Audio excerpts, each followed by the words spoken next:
Assalamualaikum warahmatullahi wabarakatuh. Bertemu lagi dengan Bang Jack di Yona Sehat Jiwa. Salam sehat jiwa. Kali ini Bang Jack akan membahas tentang bagaimana cara mengontrol marah yang baik.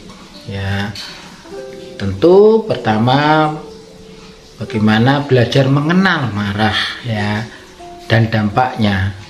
Tentu setiap orang pernah marah. Nah, sebenarnya marah itu sesuatu yang wajar. Cuma cara mengekspresikan rasa marah itu yang kadang-kadang berbeda-beda dan ada yang tidak wajar. Misalnya nih, menarik diri kemudian diam. Kalau lagi marah masuk kamar, nutup pintu ngambek.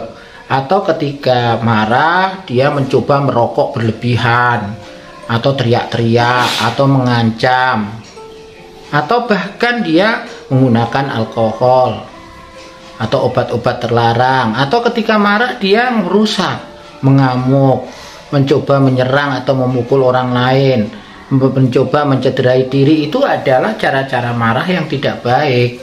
Nah, bagaimana menghindari itu? Yang pasti ada caranya. Maka dari itu silahkan disimak sampai akhir. Dan tentu yang belum subscribe silahkan subscribe Nah, tentu kalau mau mengontrol marah yang pasti kan harus mengenali dulu marah itu Nah, terkadang kalau orang marah-marah seringkali tidak tahu, tidak jelas apa yang sebenarnya membuat marah, saking banyaknya persoalan hidupnya.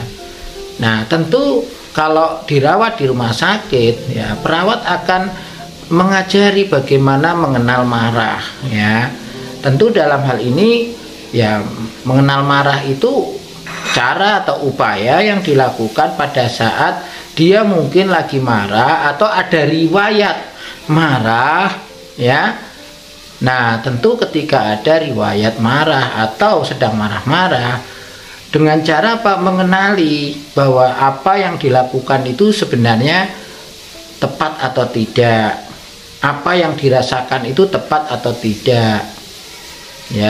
Kemudian ketika itu tidak tepat, apakah itu merupakan sebuah masalah, dan kalau merupakan sebuah masalah, kira-kira apa yang terganggu dalam tubuhnya, dalam dirinya dan perasaannya, dan kira-kira dampaknya apa jika cara marah yang dia miliki itu ternyata memang dilakukan terus. Dampaknya apa, termasuk bentuk-bentuk marah yang sering dia lakukan.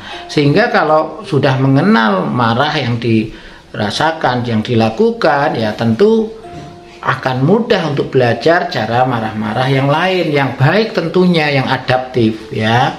Nah, sekarang belajar tentang bagaimana mengenal penyebab marah. Tentu penyebab marah ini bisa saja disebabkan karena dirinya sendiri, artinya di dalam diri ada konflik di dalam dirinya, entah dia kecewa dengan bentuk tubuhnya, fungsi tubuhnya, atau ketidakmampuannya dia seperti orang lain, atau terjadi kegagalan, atau bentuk tubuhnya yang jelek. Pokoknya semua hal yang terkait dengan dirinya itu bisa menimbulkan rasa marah, rasa kecewa, kegagalan mencapai keinginan dan harapan. Misalnya ingin kuliah tapi tidak keturutan, akhirnya jengkel dengan dirinya sendiri. Bisa saja akhirnya dia marah dan bisa dilampiaskan ke dirinya orang lain maupun lingkungan. Nah, bisa jadi marah yang berasal dari dirinya ini bisa saja karena apa? Satu, halusinasi.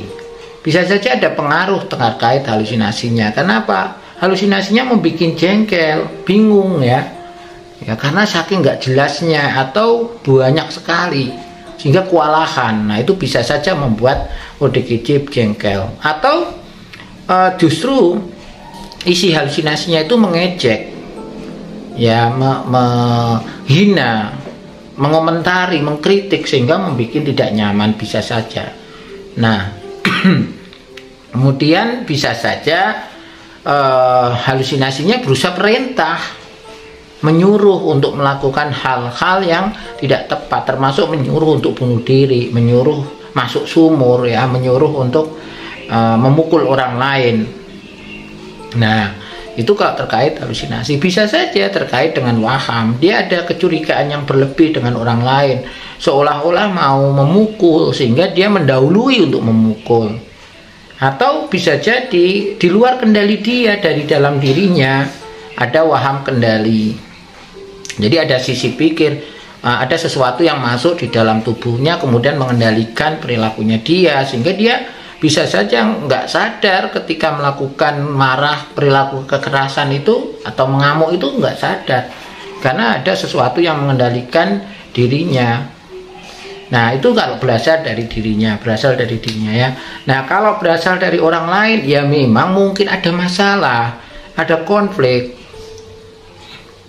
ada sesuatu yang membuat memang tidak nyaman, ya. Misalnya nih, kecewa karena minta sesuatu tidak dituruti, atau kecewa karena diputus cinta, atau mungkin barangnya diambil orang sehingga dia marah, jengkel, atau mungkin dihina sama tetangga, teman, ya, dihujat, dibully, ya, sehingga dia marah. Nah, itu bisa saja itu kan karena orang lain, atau di PHK, ya, dari pekerjaannya sehingga dia jengkel sama atasannya, sama rekan kerjanya dan sebagainya, ya. Nah, itu kan karena masalah atau orang lain, ya. Nah, tentu penyebab ini harus dikenali dengan baik karena akan sangat mempengaruhi kemampuan ODGJ dalam mengatasi marahnya, dan tentu akan memudahkan perawat, keluarga atau caregiver di dalam membantu mengatasi masalah yang dialami yang menjadi latar belakang dia marah. Ya, kalau ini tidak diketahui dengan baik, ya tentu akan gampang kambuh, ya. Dia sudah baik keluar dari rumah sakit, ya. Tetapi permasalahannya adalah tidak semudah itu. Ketika ke rumah dia ketemu sumber masalahnya kembali. Ya, kalau murni karena halusinasinya atau karena wahamnya, dengan diobati mungkin akan hilang atau terkontrol. Tapi kalau karena ada masalah dengan tetangga, dengan saudara, dengan teman, ya nggak bisa tiba-tiba hilang kalau tidak diselesaikan. Sehingga mengenali penyebab marah itu menjadi sangat penting sekali. Nah, kemudian adalah mengenali tanda dan gejala yang dialami pada saat marah. Ini sangat penting sekali. Karena kan ingin mencegah supaya marahnya itu baik, ya, marah yang adaptif. Maka ya perlu adanya upaya mengenali bahwa kalau kita lagi marah, kalau saya lagi marah, kira-kira seperti apa tanda-tandanya. Ya, nah ini ODGJ harus tahu, sehingga akhirnya dia bisa memutuskan dengan tepat kapan harus melakukan upaya mencegah marah atau menggunakan cara marah yang baik atau yang tepat. Nah, misalnya saja otot wajahnya mulai tegang, matanya merah, ya, tangannya mengepal, dadanya terasa sesak, ya, detak jantungnya itu bertambah kencang, kadang-kadang ada yang pusing, bingung, ya, bisa saja seperti itu yang dia rasakan. Kalau yang dilihat orang lain apa, ya, matanya mungkin melotot, tangannya mengepal, wajahnya tegang, kalau diajak ngomong itu sudah mulai naik intonasinya, kalau duduk nggak bisa tenang, mundar-mandir. Nah, itu salah satu yang bisa membuat kita tahu, keluarga atau caregiver, wah ini mau marah nih. Nah, kalau bagi ODGJ ya paling tidak dia akan mengenali, oh ya, jangan sampai saya melakukan hal-hal di luar kendali lagi seperti dulu, ya. Nah, berikutnya adalah bentuk, ya, bentuk dari marah, ya, atau perilaku kekerasan. Tentu ada banyak sekali bentuk-bentuk marah ini, ya. Ada yang kekerasan secara verbal, ya, misalnya itu mengancam, ya, teriak-teriak, ya, mengganggu lingkungan dengan ucapan-ucapan dia. Nah, itu termasuk verbal. Nah, kemudian yang fisik apa? Ya, bisa saja diarahkan kepada dirinya, mencelakai, mencederai diri, membentur-benturkan kepala, ya. Nah, ada juga yang diarahkan orang lain, ya. Tapi juga bisa aja diarahkan ke lingkungan, tanaman ya, alat-alat rumah tangga dirusakin ya, kemudian sekring listrik dicopotin, kemudian tanaman orang dirusak ya, bisa saja itu termasuk lingkungan. Nah tentu kalau kita mau mengatasi ya kita harus lihat juga bentuknya, karena supaya kita juga bisa mencegah jangan sampai di sekitar ODGJ ini ada barang-barang yang mudah dirusak, karena memang biasanya kalau ngamuk itu selalu kalau tidak memukul ya merusak barang-barang, ya harusnya barang-barang itu jangan sampai mudah dijangkau atau diakses oleh ODGJ kalau memang kita sudah tahu bentuknya. Jadi sangat penting sekali kalau misalnya ODGJ sudah tahu bentuk-bentuk marah yang sering dilakukan, ya otomatis kalau dia nggak mau marah-marah dan melakukan hal yang sama seperti yang lalu, ya mestinya harus disimpan baik-baik, atau jangan meletakkan barang-barang yang mudah pecah atau mudah dilempar di sekitar dia ya, untuk mencegah, memicu terjadinya marah kembali yang tidak baik. Itu lingkungannya harus ditata ya. Kemudian tentu dampak yang dirasakan ketika itu sudah dilakukan ya menyesal, merasa bersalah, merasa berdosa ya.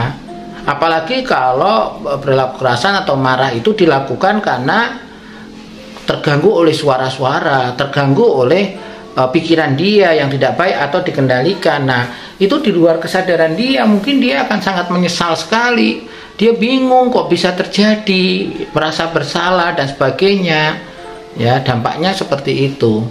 Atau ketika memang dia lagi kesal sama orang ya, tentu semakin akan membuat dia tidak berdaya ya, harus bagaimana menyelesaikan masalahnya itu dengan orang lain. Nah sehingga pada akhirnya mengganggu tidurnya kan. Nah sehingga akhirnya dibawalah ke rumah sakit. Nah ketika sudah terjadi seperti itu ya mestinya sudah bisa mengenali bahwa apa yang dialami itu sebuah masalah, dan masalah itu harus diatasi. Kalau tidak diatasi ya bisa berlanjut terus dan dirawat terus di rumah sakit. Nah oleh karena itu harus ada upaya untuk mencegah marah itu berlanjut ke hal-hal yang negatif. Kalau marah ya marah yang secara asertif, terbuka ya, bukan agresif ya. Nah seperti itu.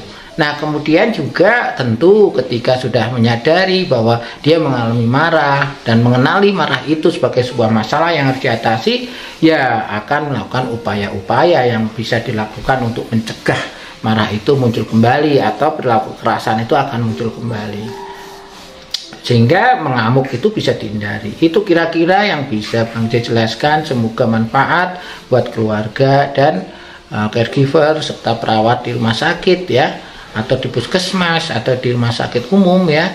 Nah itu saja, terima kasih. Wassalamualaikum warahmatullahi wabarakatuh. Ketemu lagi.